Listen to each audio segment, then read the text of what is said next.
a duality perception of two-ness. There's a flower of life pattern for Lucifer as well, but that's a big topic for another time.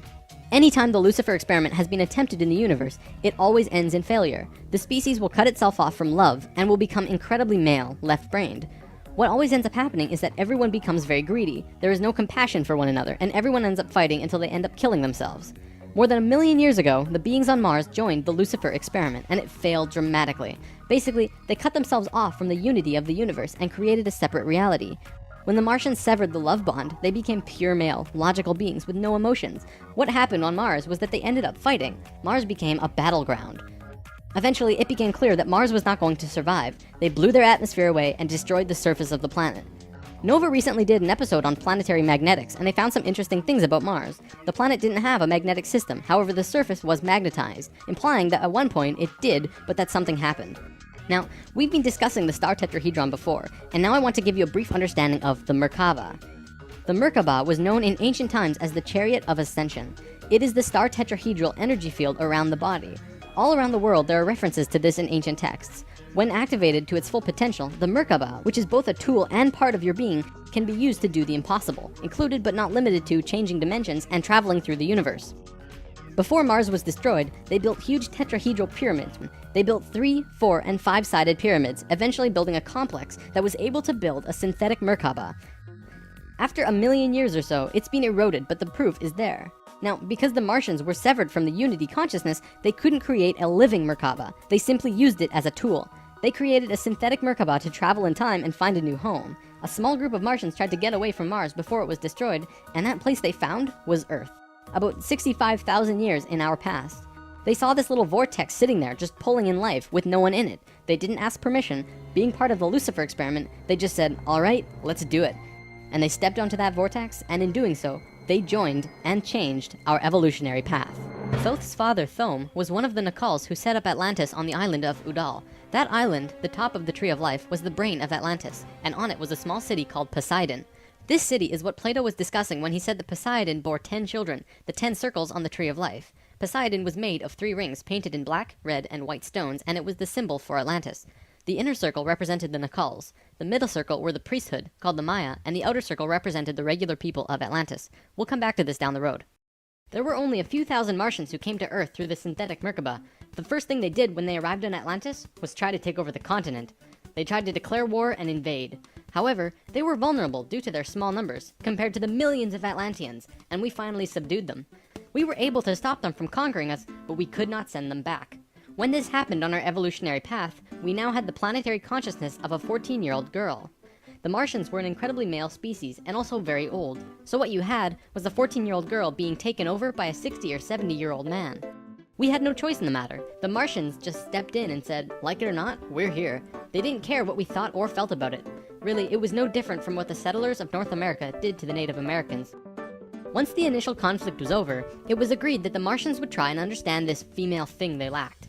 This emotional feeling, which they had none of at all. Things more or less settled for a while, but the Martians slowly began to implement their left-brain technologies, which the Atlanteans knew nothing about. One after the other, the Martians kept putting out these left-brain inventions, until the Atlanteans slowly began to see things through their left brain. We slowly began to become a male species. The Martians gained control, bit by bit, until eventually they had all of the power, as was their intention. The animosity between Atlanteans and the Martians never subsided, not even till the end of Atlantis. They hated each other. The Atlanteans were shoved down and treated like inferiors. It was like a marriage that the female component didn't like, but the male component didn't really care if she liked it or not. It remained this way for a very long time, until about 26,000 years ago, when the next phase slowly began.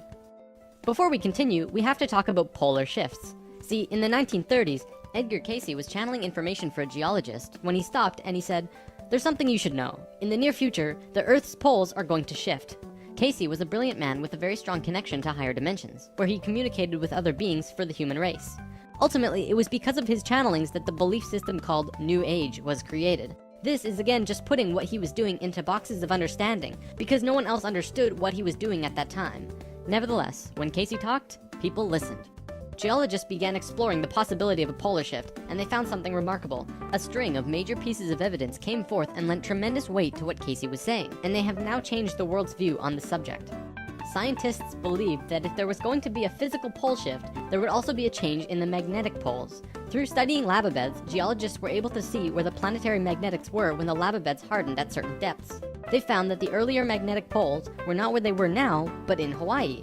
The last shift that took place was 13,000 years ago, and we will get there in the story soon. They did another test and found that it had shifted again 26,000 years ago as well. Scientists also learned that polar shifts happen very quickly. In a single day, the magnetics would do a complete flip, or turn 90 degrees. There's that number again. And within 24 hours, the sun would be rising differently than it did the previous day. This shift has happened hundreds of times over the last 100 million years on Earth, but it's speeding up now and happening faster and faster. Now only 13,000 years between each shift. A whole new viewpoint is beginning to be understood. From space, would this not appear as a pulse? Now, there's a lot more to talk about with polar shifts, but I'm going to give you the basics. A scientist named Charles Hapgood was studying this at great detail because the leading theory behind what caused polar shifts was still underdeveloped at the time. He came up with a theory that demonstrated to be possible through various experiments. Through these experiments, they learned that the surface of the Earth, the crust, could slip over the main mass of the Earth, which continues its rotation as if nothing happened. The crust would rotate and spin out of control until eventually it settles again in a new location aligned with the new magnetics. During this time, there are massive earthquakes and tsunamis and devastations that rock the world. Doesn't that sound a bit like the destruction described in the Book of Revelations? Now, I don't want to freak anyone out. Besides Edgar Cayce's account, many other ancient prophecies, including Nostradamus and Mayan prophecies, have talked about polar shifts in one way or another. And modern science is becoming increasingly aware that there is going to be a polar shift in our near future, which is lining up with our consciousness shift, though they don't take that aspect into account. It's funny actually, a while back, NOVA did 2 reports on polar shifts and both times NASA shut them down. Then recently, NOVA released a new video called Earth's Magnetic Storm. That video shows all of the evidence for pole shifts without actually using the words pole shift. It's almost as if a specific company doesn't want us knowing about this and the evidence that's been brought forth. Polar shifts are directly related to the magnetics of the planet as well. Planetary magnetics are supposed to look like this, but the reality is much different. Our magnetics have been weakening over the last 500 years or so, and today, they look a little more like this. It was the magnetics becoming more and more warped that's causing many of the problems we've seen in the last 20 years. Birds follow the magnetics of the planet to migrate, and they'd be ending up in places they shouldn't be. Whales were continually beaching themselves in the 90s because they followed these magnetics, which led them to land where there should have been water. As for humans, you know how on the night of the full moon there are more rapes, murders, and violent crimes than any other night of the lunar cycle? Well, the moon affects the magnetics of the Earth, slightly. But the magnetics are so warped right now, it's affecting how we think and act as a planet. Our collapse of social structure is related to the geomagnetics of the Earth. Or perhaps it's the other way around. There's one other thing that we need to discuss about polar shifts. They always line up with a consciousness shift. They are interrelated. Thoth lived on Atlantis for a very long time, and he told us that he saw the Earth shift 5 times, watching the sun rise in the east, and then the west, then the east, then the west. This is how to explain why during a consciousness shift at the end of Lemuria, it sank beneath the oceans and Atlantis rose. If the crust was spinning randomly around the planet, many geological events such as continents rising and falling would take place. Now that we have an understanding of polar shifts, we can continue with this drama on Atlantis.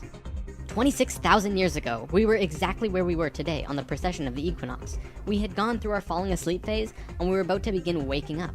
It was at this point that there was a small consciousness shift. We actually went down in consciousness, not up. A piece of Atlantis about the size of Rhode Island sank into the ocean. This caused a tremendous amount of fear within the Atlanteans, because they thought they were going to lose the whole continent, like what happened with Lemuria. Because of the consciousness shift, one of the bigger things they lost was their connection to the future. They couldn't foresee big events such as the potential sinking of their home. After about 200 years, this fear began to subside. Now, in both the Bible and the Sumerian records, the accounts of Adam, Eve, and all of their children were recorded to have exceptionally long lifespans, like 900 years or so. So 200 years for us back then is like 20 years for us today. We'll explain how we got there soon. Things kind of settled for a while, and then between 13,000 and 16,000 years ago, a comet approached the Earth. Because we were living at a high consciousness across all dimensions, the Atlanteans became aware of it before it hit. A great conflict occurred in Atlantis. The Martians, who were in the minority even though they were in control, wanted to blow it out of the sky with their laser technology. However, the Nacals had learned of the comet's true nature, and the Atlanteans protested. They said that the comet was in divine order. They had to allow it to take place naturally. Let it hit the Earth. That's what's supposed to happen. The Martians fought the Atlanteans, but in the end they gave in. The Martians agreed to let it hit the Earth. When the time arrived, it came screaming into the atmosphere, plunging into the Atlantic Ocean just off to the western shores of Atlantis, near where Charleston, South Carolina is now, only that was at the bottom of the ocean at the time. The remnants of the comet are now scattered across 4 states, and science has definitely determined that it hit at least 12,000 years ago, if not more. They're still finding pieces today. Although the main portion struck near Charleston, a few fragments actually hit the main body of Atlantis, crashing into an area right where the Martians were living, killing a huge portion of their population. They were pissed. They said, "It's all over, we're divorcing you, and we're gonna do whatever we want. You can do what you want, but we will never listen to you again." We know this whole bit. We've seen it in divorced families throughout the world. And the children? Well, look at our modern world today. We are the children. You can guess what the Martians did next. Their primary interface with the reality was control, and when their anger rose to meet their desire for control, they decided to take over the Earth. They began to once again create a complex like the one they built on Mars long ago to try and create another synthetic Merkaba. If they had succeeded, they would have gained control over everything on the planet. The only thing was, around 50,000 Earth years had passed since they had built a Merkaba, and they didn't quite remember how to do it. But they thought they did. The Martians built the buildings in Atlantis. They set up the whole experiment, threw the switch, and lost control. The destruction was immense. In this reality, you can hardly make a greater error than to create an out-of-control Merkaba. The experiment began to rip open the dimensional levels, not the higher ones, but the lower ones. To give an analogy, if you took a knife and slit open your stomach, the stomach acids would seep into other parts of the body that it's not supposed to be in. That's like ripping open the dimensions.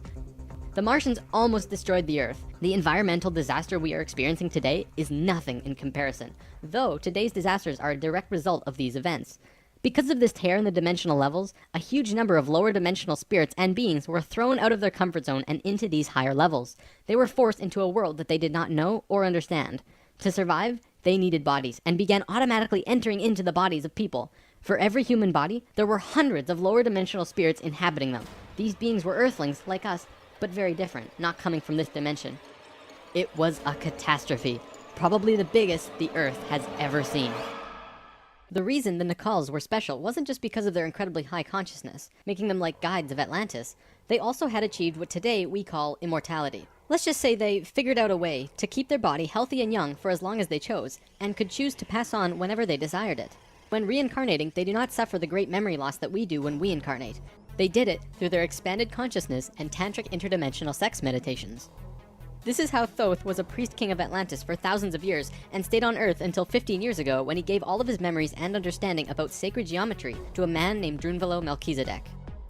The Merkaba is formed out of 3 star tetrahedrons overlaid on top of each other. 2 of them are counter-rotating and the third is stationary. When the Merkaba is formed with the unity consciousness, it is formed internally with love.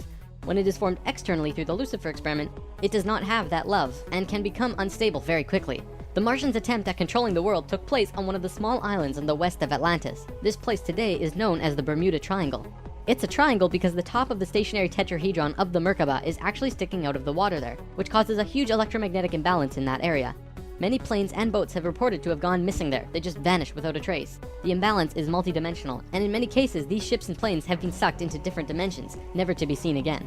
That Merkaba is still there on the seafloor today, but from what I know, it's going to be corrected soon. The Nicals did their best to save Atlantis. They sent most of the lower dimensional beings back, at least as many as they could, and sealed up the dimensional tear. Despite this, the situation got really bad, really fast. All of the economic systems collapsed. Financial, social, and all concepts of how life ought to be completely broke down. Everyone on Atlantis began getting sick with weird diseases, and the entire continent went into a state of survival. Life was no longer about living. It became about surviving until tomorrow. It was a literal hell on Earth. The Nicals had no idea what to do. They were children compared to the events that had been thrust upon them. So they prayed. They prayed to the highest levels of conscious life in the universe, asking for help from anyone who could hear them. The problem was reviewed on many high levels of life, who I am drawing as the Justice League because the 11th and 12th dimensions are completely incomprehensible to us in our current state. What they told us was this: we were going to fall. We were going to hit rock bottom, level 1, the lowest place we possibly could be in the universe and still survive. Also, we were changing polarity. We were no longer a female species, so we were starting from square one as a male species. And finally, and this was the shocker, we would only have 13,000 years to return to Christ consciousness. Normally, it takes hundreds of thousands of years for a species to get to Christ consciousness. We had to do it in a fraction of the time. If we didn't, we would not survive. This has never happened before in the universe, ever. Thoth, who was the priest king of Atlantis at the time, learned that they would have to perform this experiment on themselves. They received instructions from the highest levels of life and they went on their way.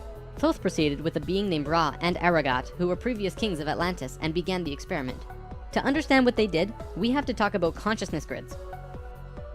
A planetary grid is an etheric crystalline structure that envelops the planet and holds the consciousness of any one species of life. This grid does have an electromagnetic component associated with the third dimension, but it also has a component for every dimension as well. These grids are geometric, of course, and science will eventually discover that there is a grid for every species in the world. Each of these grids have their own geometry and are unique. There's not another one like it, just as the species itself are unique. These grids give off light as well, and from space they can be seen as the source of the bluish glow around the Earth.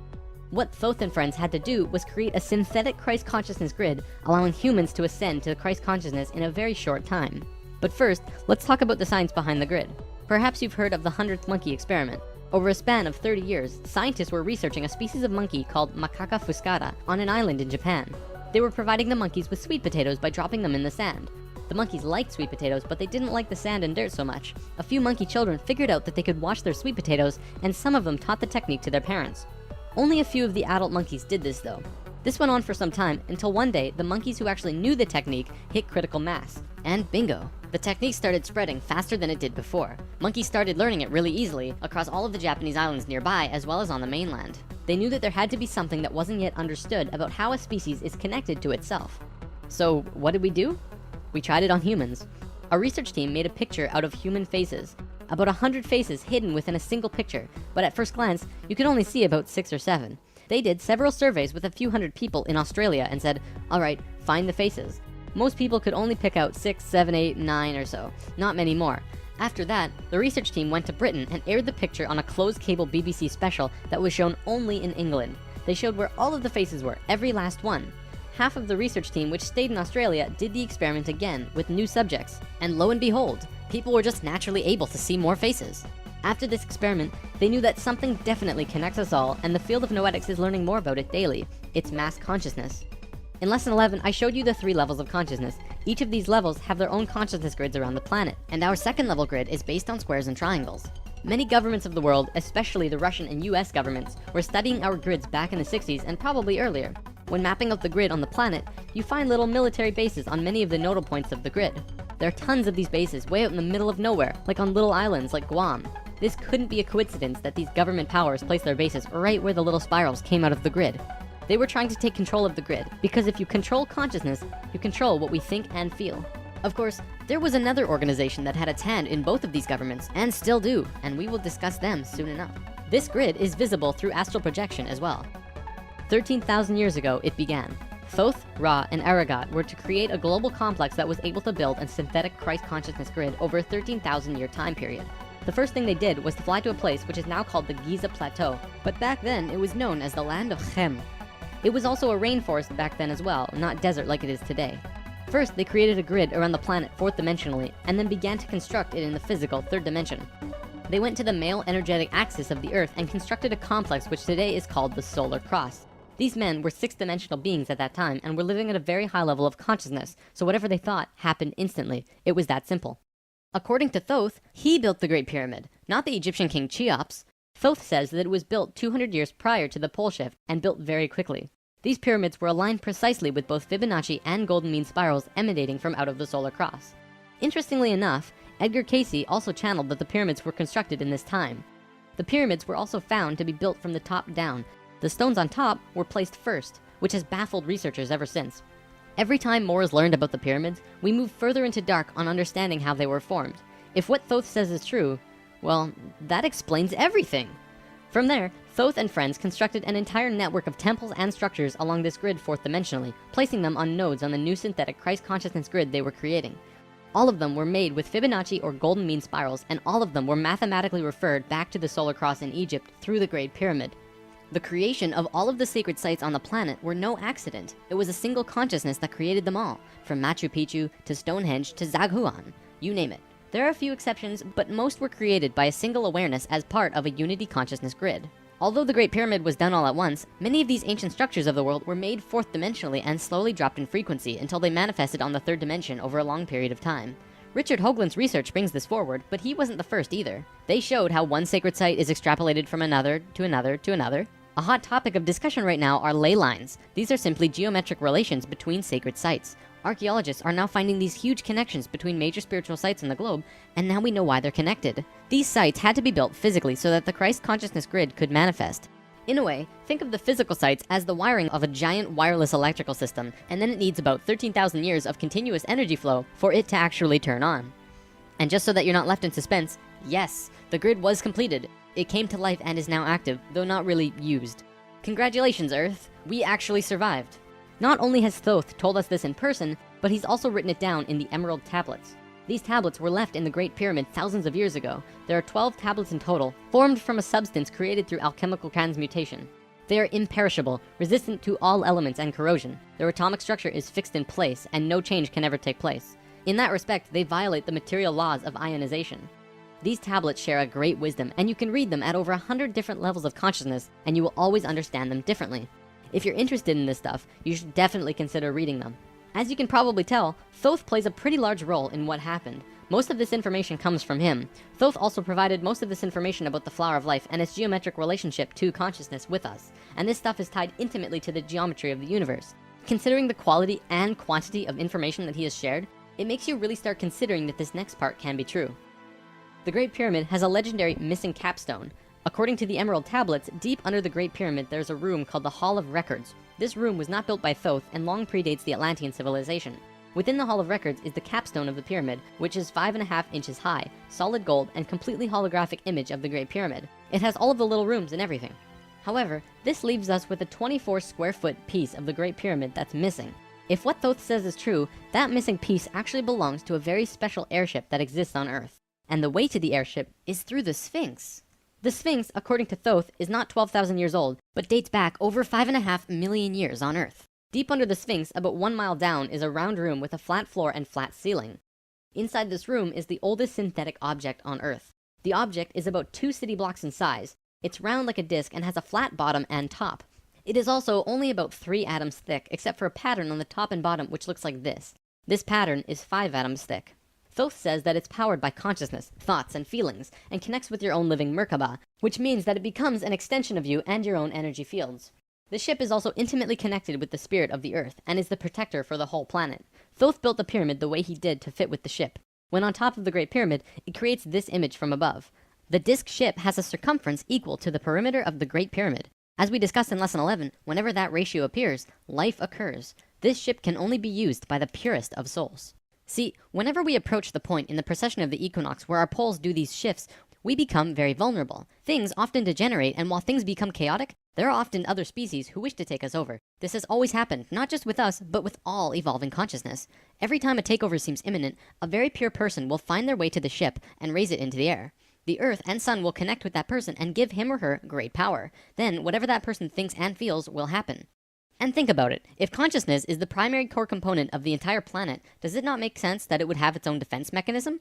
This defense is an airship that plugs into the Earth and the Sun, allowing the Earth to have protection. Our takeover event actually already happened, the same year the Christ grid was activated. The year was 1989, and we were having some troubles with the Greys, a race of ETs who were slowly plotting takeover due to a previous scuffle we were having. A very pure woman in